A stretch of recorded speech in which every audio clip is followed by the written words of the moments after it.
Sama-sama membaca suratul Fatihah untuk putra-putri kita semuanya, baik yang sudah terlahir ke dunia maupun yang masih barangkali ada dalam kandungan. Kita mohon pada Allah Subhanahu wa taala melalui bacaan suratul Fatihah, semoga putra-putri kita semuanya menjadi putra-putri yang soleh, yang solehah, yang berakhlakul karim, yang taat kepada Allah dan Rasulnya, yang bisa berbakti kepada kedua orang tua, bisa berguna bagi nusa dan bangsa. Al-Fatihah ila ruhi wal jati wa qulai wa qulubi auladina sya'ulila lahum al-Fatihah. A'udzu billahi minasyaitonir rajim. Bismillahirrahmanirrahim. Alhamdulillahi rabbil alamin arrahmanir rahim maliki yaumiddin. Iyyaka na'budu wa iyyaka nasta'in ihdinas siratal mustaqim صراط الذين أنعمت عليهم غير المغضوب عليهم ولا الضالين آمين وليقضي حاجتنا في الدين والدنيا والآخرة. الفاتحة. أعوذ بالله من الشيطان الرجيم. بسم الله الرحمن الرحيم. الحمد لله رب العالمين الرحمن الرحيم مالك يوم الدين.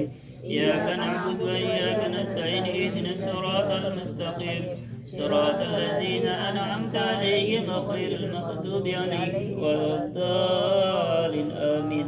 Hadirin rahimakumullah, mari kita sama-sama dengan niat Bismillahirrahmanirrahim kita lanjutkan pengajian kita dalam kitab namanya Tanqihul Qaul. Kita melanjutkan pembahasan berikutnya, ganti judul Bu, ganti bab.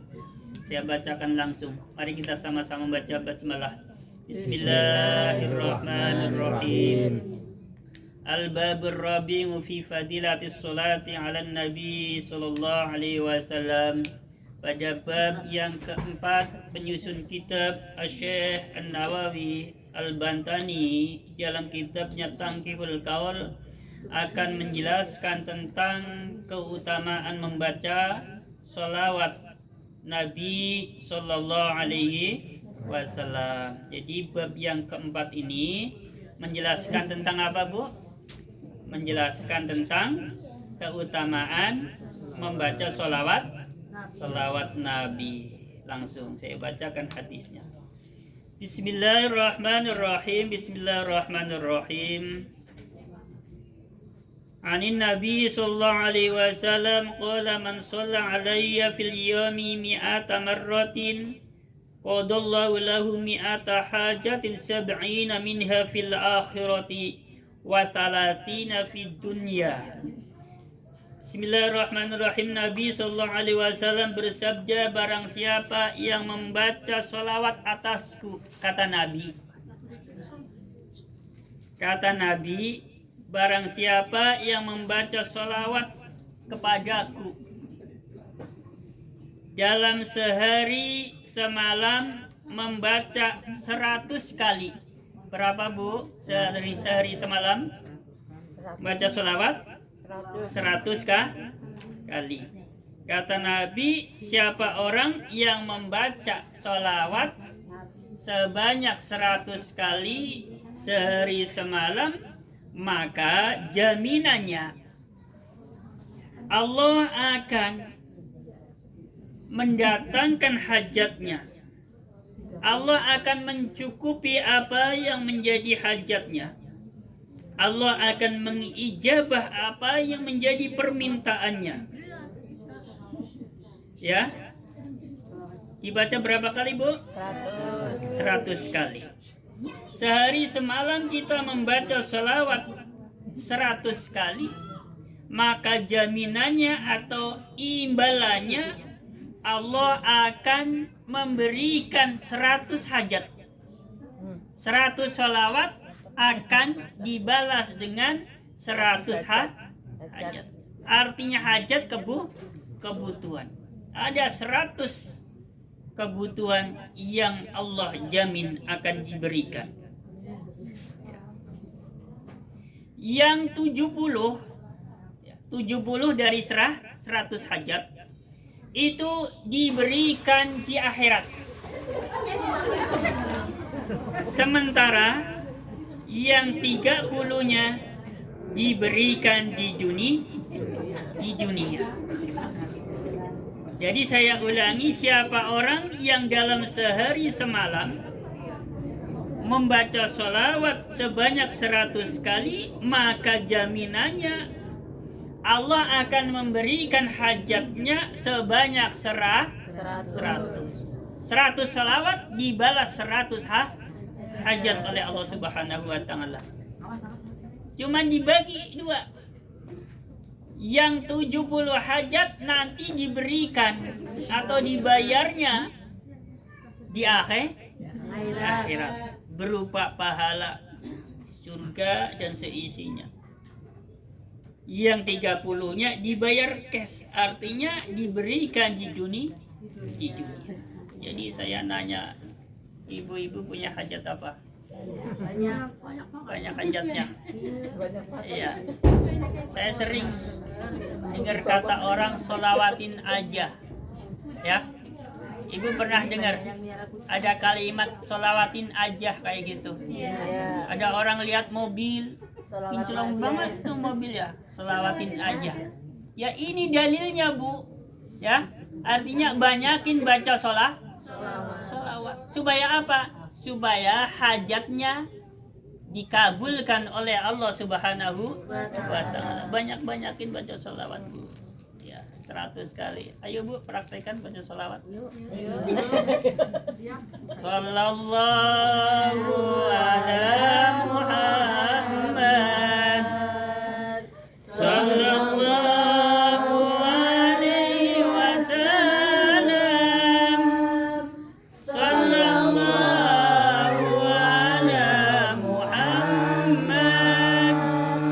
Sallallahu alaihi wasallam. Sallallahu ala Muhammad. Sallallahu alaihi wasallam. Sallallahu ala Muhammad. Sallallahu alaihi wasallam. Baru 5. Kelihatannya udah kok kayak udah agak males, agak bosan. Ganti, Bu, ganti lagu. Ganti lagu begini. Sallallahu ala Muhammad.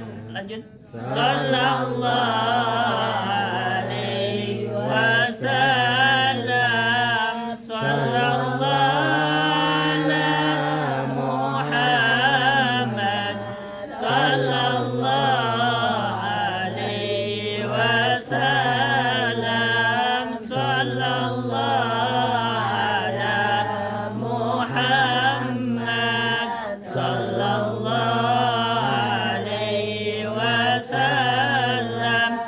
Sallallahu ala Muhammad. Sallallahu alaihi wasallam. Sallallahu ala Muhammad. Sallallahu alaihi wasallam. Sallallahu ala Muhammad. Sallallahu alaihi wasallam. Biasanya, Bu, kalau saya baca salawat itu kan kalau lagunya itu saja bosan, Bu. Ganti lagu. Caranya begitu, Bu. Ya, jadi nggak berasa nanti bisa baca berpuluh-puluh kali salawat, bahkan bisa ratusan. Tapi kalau nggak di lagu ya biasanya cepat bosan, ya. Cepat bosan, cepat merasa capek kayak gitu. Saudaraku rahimakumullah, semua yang saya hormati dan saya muliakan, masih lanjutkan penjelasan tentang keutamaan membaca sholawat. Saya lanjutkan. Bismillahirrahmanirrahim. Bismillahirrahmanirrahim. Bismillahirrahmanirrahim. Bismillahirrahmanirrahim.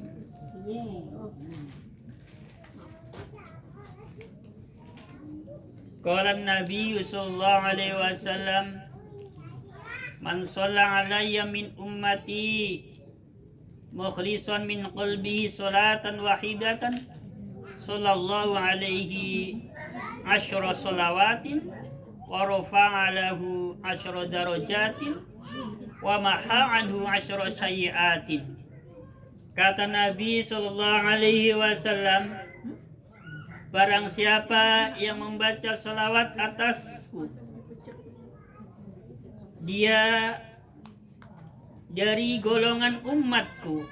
Dengan kata lain, barang siapa umatku yang membaca salawat atasku secara ikhlas, betul-betul dari hati, sekali membaca salawat, maka Allah Ta'ala akan membalasnya dengan 10 kali salawat. Jadi ini keistimewaan atau keutamaan membaca salawat.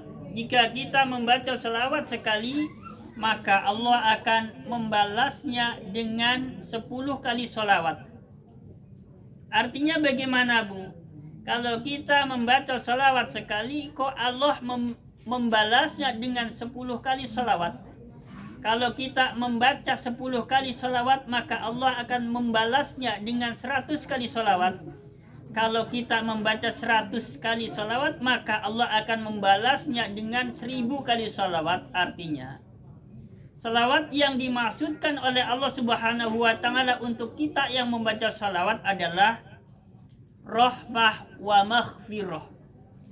Artinya begitu kita baca salawat sekali, Allah turunkan rahmatnya kepada kita. Allah perlihatkan kasih sayangnya kepada kita. Allah tambah sayangnya kepada kita yang membaca salawat. Itu, Bu, kita baca sekali, Allah turunkan kasih sayangnya 10. Kita baca salawat sekali, Allah berikan ampunan 10. Nih, jadi itulah yang dimaksud kan dengan membaca sekali salawat Allah membalas 10. Kita membaca salawat 10 kali, Allah membalasnya dengan 100 kali salawat. Jadi semakin banyak kita membaca salawat, selain hajat-hajat kita akan diijabah, akan dikabulkan, akan dipenuhi oleh Allah Subhanahu wa Ta'ala, baik di dunia maupun di akhirat. Juga kasih sayangnya Allah akan semakin melimpah kepada kita, dan juga dosa-dosa kita akan semakin banyak yang dihapus, diampuni oleh Allah Subhanahu wa Ta'ala. Jadi banyak-banyakin baca salawat, Bu. Jadi begini, Bu, nah, saya bacakan hadisnya. Jadi besok pada hari kiamat, ibu-ibu, umat Nabi Sallallahu Alaihi Wasallam, ada 3 golongan manusia yang tidak akan pernah melihat indahnya wajah baginda Nabi Agung Muhammad Sallallahu Alaihi Wasallam. Ada berapa golongan, Bu? Ada 3 golongan umat manusia yang pada hari kiamat tidak bisa melihat indahnya wajah baginda Nabi Agung Muhammad Sallallahu Alaihi Wasallam. Yang pertama, orang yang berani atau durhaka kepada kedua orang tua. Jadi salah satu ciri orang itu durhaka kepada kedua orang tua adalah 1, tidak pernah mau mendoakan, tidak pernah mau memintakan ampunan kepada Allah Subhanahu wa Ta'ala, tidak pernah bersedekah yang di atas namakan kedua orang tua yang sudah meninggal. Ya, ini ciri atau tanda anak yang durhaka kepada kedua orang tua. Naudzubillah, besok pada hari kiamat tidak bisa menikmati indahnya wajah Rasulullah Sallallahu Alaihi Wasallam. Yang kedua, golongan yang kedua, orang yang tidak akan pernah melihat indahnya wajah Rasulullah Sallallahu Alaihi Wasallam adalah orang yang ketika nama baginda Nabi Agung Muhammad Sallallahu Alaihi Wasallam disebut tidak mau membaca salat. mulai sekarang Bu, ya 100 kali di majlis ini nama Nabi kita Muhammad sallallahu alaihi wasallam disebut, maka 100 kali minimal kita membaca sholawat. 1000 kali dalam satu majlis nama baginda Nabi aku Muhammad sallallahu alaihi wasallam disebut, maka minimal 1000 kali kita membaca sholawat. Supaya apa? Supaya besok pada hari kiamat selain kita bisa mendapatkan syafaatnya, juga bisa menatap, bisa melihat, bisa menikmati indahnya wajah Rasulullah sallallahu alaihi wasallam. Itu Bu. Golongan yang ketiga, orang yang tidak akan pernah melihat indahnya wajah Rasulullah sallallahu alaihi wasallam adalah orang-orang yang tidak mau melaksanakan sunnah Rasulullah sallallahu alaihi wasallam. Bicara sunnah banyak Bu, bicara sunnah banyak. Jangan yang terlalu berat-berat lah. Misalkan sholat duha 8 rakaat tiap hari, sholat hajat tengah malam jam 3 ditambah tahajud ditambah witir 11 rakaat misalkan. Oke lah, itu memang sunnah Nabi. Mungkin untuk sebagian orang terlalu berat, walaupun untuk sebagian orang itu bisa dikerjakan. Yang ringan-ringan saja Bu. Contoh Bu, maaf, contoh Bu, kita mau makan, mau minum Bu, saya perhatikan Bu. Ini mau apa Bu? Minum. Bismillahirrahmanirrahim. Bismillah, perhatikan ya Bu. Kata Bu aja, bilang aja haus. Baca bismillah, pakai tangan kah? Itu sunnah, ya. Kelihatannya hal yang sepele, ya. Sunnah. Jangan pernah minum pakai tangan kiri, makan pakai tangan kiri. Itulah orang yang sombong, ya. Jangan pernah, itu orang sombong. Yang pertama dikatakan sebagai orang yang sombong, keduanya tidak mengikuti sunnah Rasulullah sallallahu alaihi wasallam. Ini urusan masalah makan minum yang kelihatannya sepele lah.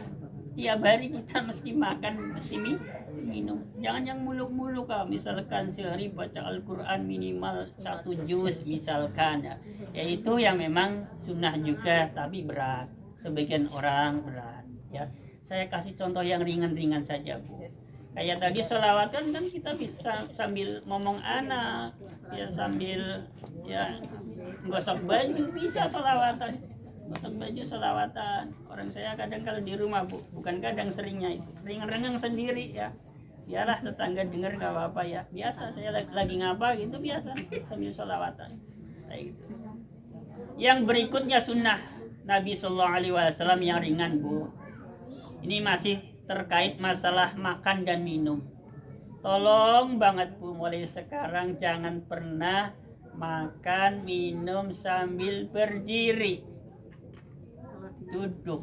Itu makanya zaman dulu, orang tua zaman dulu itu betul-betul keras banget sama anak gadisnya. Kata orang zaman dulu, anak gadis jangan makan sambil jalan. Ya enggak Bu? Karena apa? Dalam rangka melaksanakan sunnah. Jangankan sambil jalan, ya. Berdiri saja nggak boleh. Memang dalam hal ini kalimat nggak boleh itu bukan berarti haram, ya. Masih dalam kategori artinya makruh adalah hal-hal yang tidak disukai walaupun tidak berdosa. Tapi masalahnya tadi kalau kita sudah tahu bahwa itu sunnah, tetap kita langgar, terus kita nyepele kaki apa Bu? Gampang kan sunnah ini. Sunnah kan kalau nggak dikerjakan nggak berdosa. Kalau dikerjakan baru dapat pahala. Ini namanya nyepelein. Kalau orang sudah nyepelein sunnah, padahal bisa sebenarnya mengerjakan, tapi masalahnya nyepelein. Nah ini resikonya nanti pada hari kiamat tidak bisa melihat indahnya wajah Rasulullah sallallahu alaihi wasallam. Saudaraku rahimakumullah, semua yang saya hormati dan saya muliakan. Lanjut enggak, Bu? Jangan tuh belum. Belum. Yakin, Bu?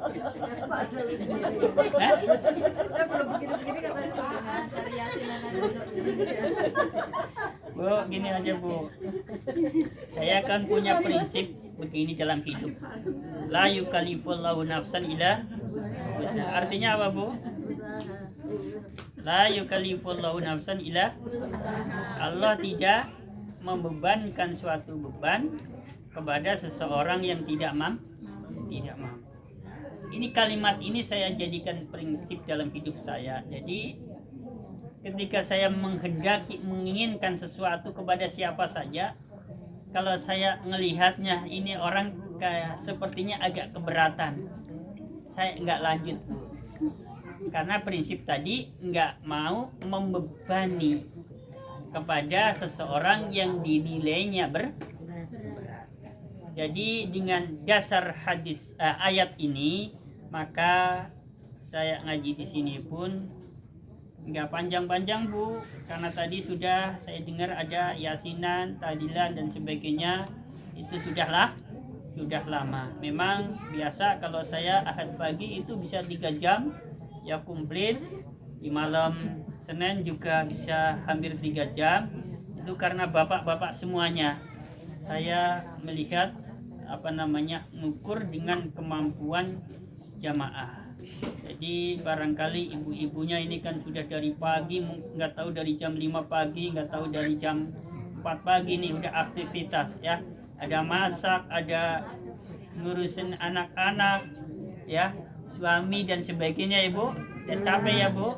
Makanya saya tahu dari situ, saya kalau ngaji sama ibu-ibu nggak mau panjang-panjang, biarpun sedikit, harapan saya ada yang bisa dipahami dan bisa dipraktekkan. Tapi saya mohon, mari kita sama-sama membaca sholawat lagi sebelum saya akhiri pertemuan kita pada malam hari ini. Sholawat badar saja, Bu. Mari, Bu.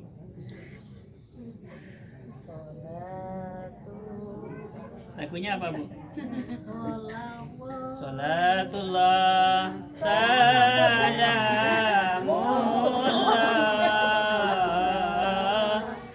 ala Tuha Rasulillah.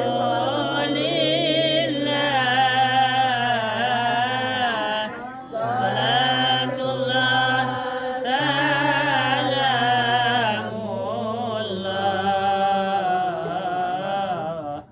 ala Yasin Habibillah. Salatullah salamullah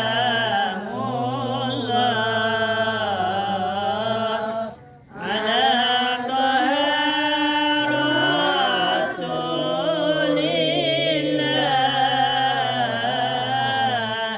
Salatullah salamullah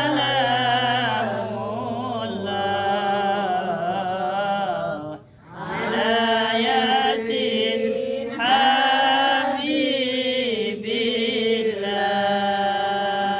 Allahumma barik lana fi Rajab wa Sya'ban wa balighna Ramadhan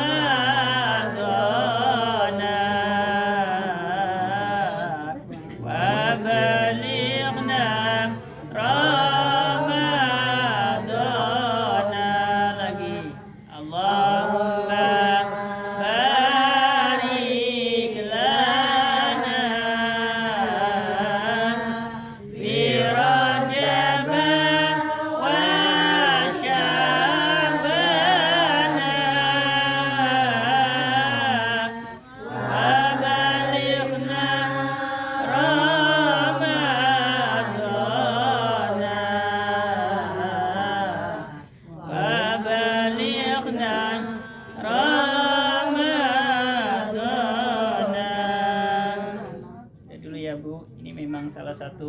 firasat buat saya ngaji dengan ibu-ibu. Daripada saya ditinggal ngobrol mending diajak sholawatan. Sebenarnya trik saya itu sebenarnya Bu. Ya Bu, aduh, ya udahlah ya Bu, mohon dibukakan pintu maaf yang seluas-luasnya apabila penyampaian saya ada yang dinilai kurang berkenan, ada yang mungkin menyinggung perasaan ibu-ibu. Mohon dibukakan pintu maaf yang seluas-luasnya. Saya doakan ibu-ibu semuanya, keluarganya, khususnya suaminya, putra-putrinya.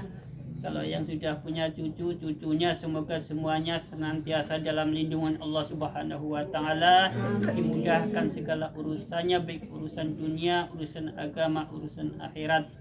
Diberikan murah sandang pangan dan papan dalam mencari mangisah, diberikan kemudahan oleh Allah Subhanahu wa taala. Wa akhiru da'wahum anil hamdulillahirabbil alamin. Wassalamualaikum warahmatullahi wabarakatuh.